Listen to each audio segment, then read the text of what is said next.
walaalayaal haddii ilaahay qadaro oo aan xilka dowlad goboleedka galmudug qabto hoggaankeeda waxaan rabaa inaan halkan ka ballan qaado ilaahay idankii anigu waxaan ku shaqayn doonaa oo hoggaanka aan ku hagi doonaa siyaasad deggan oo la shaqayn karta dowladda federaalka Soomaaliya dowlad goboleedyada dalka ka jira iyo dhammaan cid kasta oo muhiim u ah danaha galmudug waa shakhsi siyaasadiisa iyo tubihiisa hogaamintuba yihiin talada shacabka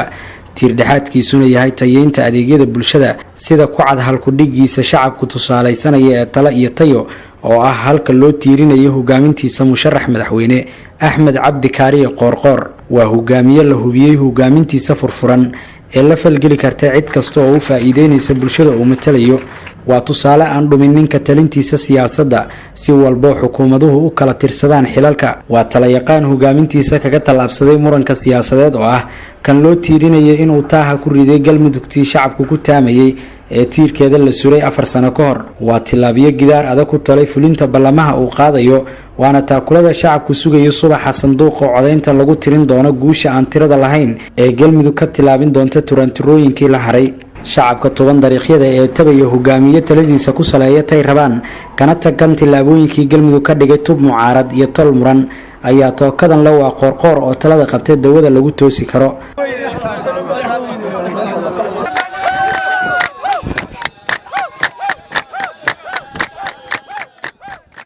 tala wadaagyada bulshada iyo isu soo baxyada ayuu shacabka si cad kaga tusaa musharax Axmed Cabdi Kaariye Qoorqoor hogaamintiisa togan ee ka takan dabaca ma qaadi karto galmudug khilaaf ma qaadi karto galmudug dib u dhac ma qaadi karto galmudug go'doon waa dhawaaq dadku tuhun la'aan u tumaya sacabada waana toosh iftiinkiisu yahay mar kale rajo shacabku uu ka qabo in ay tilmaansadaan guulihii laga gaabiyay